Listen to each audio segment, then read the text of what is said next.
প্ৰায় ৰাতি দিনটোৰীয়া কাৰ্যসূচী তেওঁৰ কৰ্মখিনি হ'ল। বাৰু তেওঁৰ বিষয়ে এতিয়া আপোনাক সোধোঁ। হয়, তেওঁৰ কি কেনেকুৱা মহত্ব, কিয় বিখ্যাত, আপুনি হয় চমুকৈ আচলতে তেওঁ বিৱৰণ দিয়ক। মহত্বখিনি আমি দাঙি ধৰিব পৰা মানে ব্যক্তি নহয়, যিহেতু আধ্যাত্মিক জগতখনত আমি ভৰি দিব পৰা নাই হোৱা। তেওঁ আমি বংশাৱলী পঢ়া মতে চতুৰ্ভুজধাৰী বুলি আমি গম পাওঁ, যিহেতু চতুৰ্ভুজধাৰী লিপিবদ্ধ এই বংশাৱলীখন আমাৰ ওচৰত আছে। আৰু তেওঁৰ চেঁচাৰ প্ৰকৃত গোটেই ইতিবৃত্তিখিনি আপোনালোকে পাব।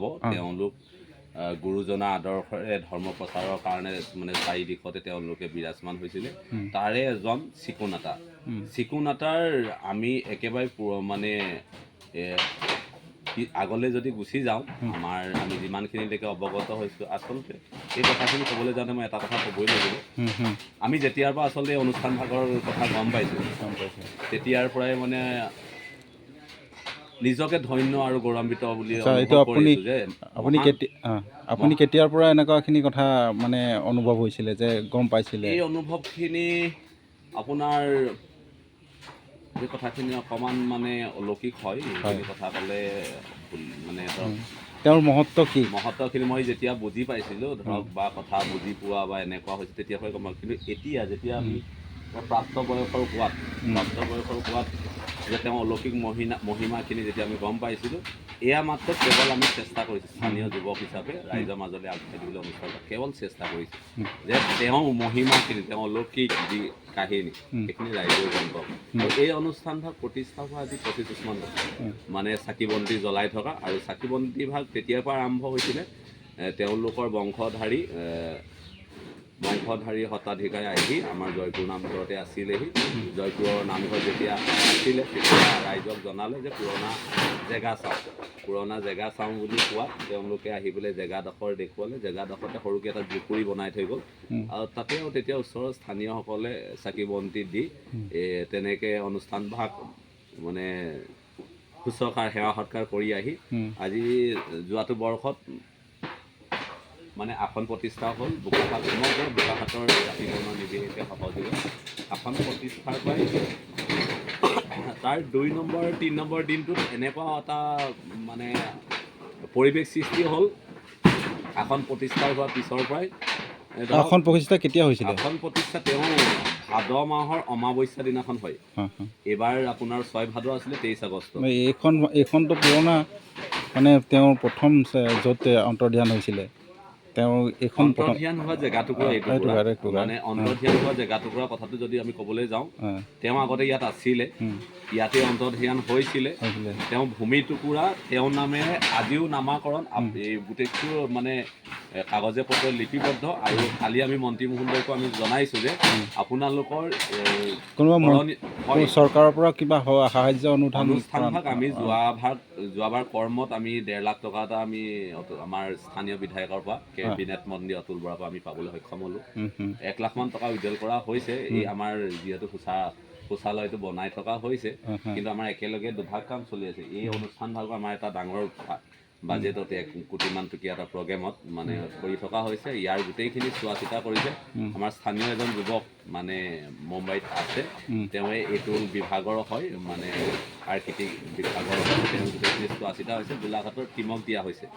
আৰু এই অনুষ্ঠান ভাগ যোৱাবাৰ যেতিয়া বাৰ্ষিক কৰ্মভাগ হৈ যোৱাৰ পিছৰ পৰা এনেকুৱা এটা পৰিৱেশ সৃষ্টি হ'ল।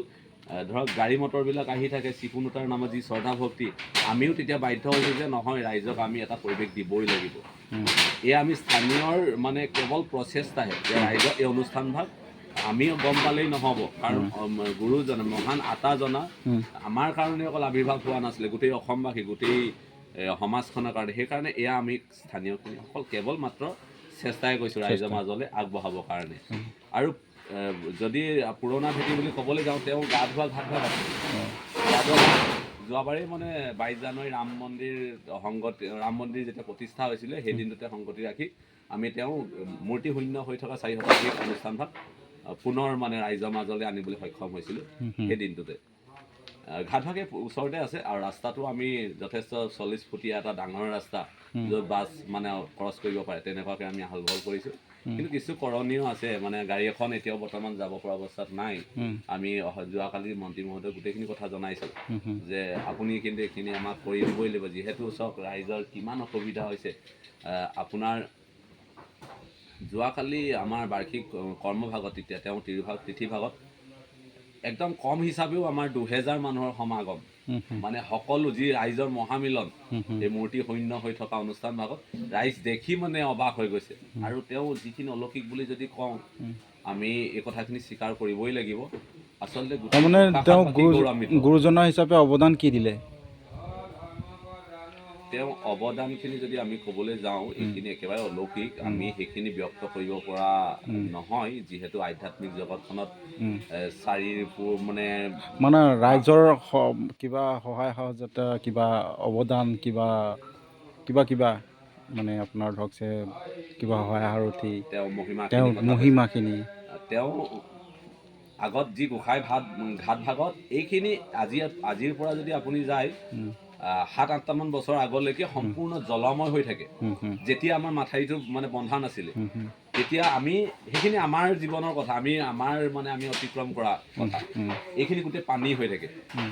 আৰু এই ভাগলৈতো সম্ভৱেই নহয়, যদিও আমাৰ ওচৰতে ঘৰ, তথাপিও অহাটো সম্ভৱ নহয়। বাঘ থাকে, কেইটামান দিনৰ আগতো বাঘে গৰু পিঠিত লৈ যায়, সেইখিনি কথা গোটেই নিউজত লিপিবদ্ধ হৈছে আমাৰ ডিজিটেল মাধ্যমত, সেইখিনি আপোনালোকে বিচাৰিলে পাব।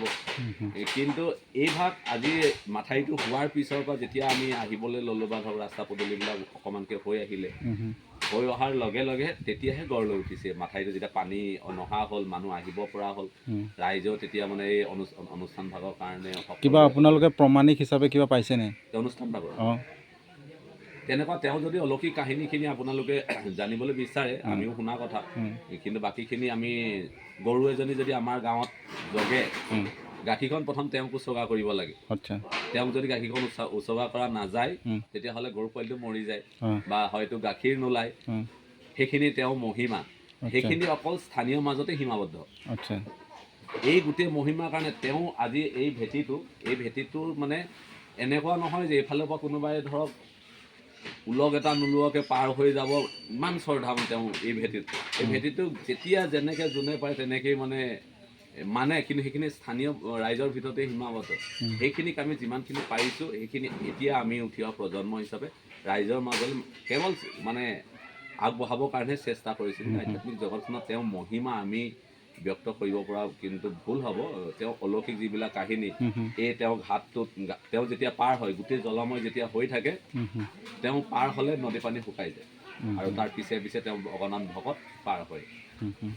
আৰু বংশাৱলীটো আছেই গোটেইখিনি, আপোনাৰ ধৰক চতুৰ্ভুজধাৰী বোকাখাতৰ মাছ ঠাইত চিকুণাতাৰ, আৰু তেওঁ ইয়াত যেতিয়া অন্তৰ্ধান হৈছিলে, এই অন্তৰ্ধান হওঁতেও হয়তো চাগে সেইটো সময়ত দাহ কৰিবলৈও জেগা নাছিলে। সেইটো আমাৰ জীৱনৰ কথা, 7-8টা বছৰৰ আগৰ কথালৈ যদি যাওঁ, তেতিয়াই গোটেই জলময় আছিলে। তেনেকুৱা সেইবিলাকলৈ চালে আমি কিছুমান বস্তু গম পাম। আৰু যেতিয়া অন্তৰ্ধান হৈছিলে, তেওঁ শোৱা শয়নভাগ আৰু চন্দন কাঠ টুকুৰা আমাৰ ইভাগ থানত দাহ কৰিছিলে, আৰু তেতিয়াই তাত ধান ঘৰিয়াই চাকি বন্তি জ্বলাই সেইভাগ স্থাপন কৰিলে। আৰু সেইভাগৰ সহযোগত আজি তেওঁ নিজৰ পুৰণা একেবাৰে ইতিবৃত্তি প্ৰকাশ পাবলৈ সক্ষম হৈছে। আৰু এই যে ভূমিটুকুৰাত এই গৃহভাগ হৈছে, এই ভূমিটুকুৰা আজিও তেওঁৰ নামকৰণ, চিকুণাতা প্ৰভুৰ নামতে এই ভূমিটুকুৰা আছে। আৰু ৰাস্তাটো আছে, ঘাটভাগ আছে, তেনেকুৱা অলৌকিক আছে কাহিনী। বয়োজ্যেষ্ঠসকলে বেছিকৈ ভালকৈ জানিব ইয়াৰ বিষয়ে, আপুনি ধানঘৰীয়াকৈ কথাখিনি বুজিব পাৰিব। বাৰু আপোনালৈ বহুত কথা গম পাই আপোনালৈ ধন্যবাদ থাকিল। আপোনাৰ নিশ্চয় নামটো ক'ব? মোৰ পৰিচয়টো মই এই স্থানীয় হিচাপে মই আজিৰ পৰা ধৰক এই অনুষ্ঠান ভাগৰ প্ৰতি শ্ৰদ্ধা থকাৰ কাৰণে মই লাগি কৰি থকাত, যোৱা বছৰ গোটেই সমগ্ৰ জাতি বৰ্ণৰ নিৰ্বিশেষে বোকাখাতক যেতিয়া একতা পিত্ৰ ইয়াত কৰাওঁতে কাম কাজখিনি দেখি পেলাই মোক এই অনুষ্ঠান ভাগৰ মই দায়িত্বও অৰ্পণ কৰি থৈছে, যিহেতু অনুষ্ঠান ভাগৰ সম্পাদক মই। নামটো হৈছে ক্ষীৰোদ বৰা। কৃষ্ণ। ধন্যবাদ থাকিল দেই।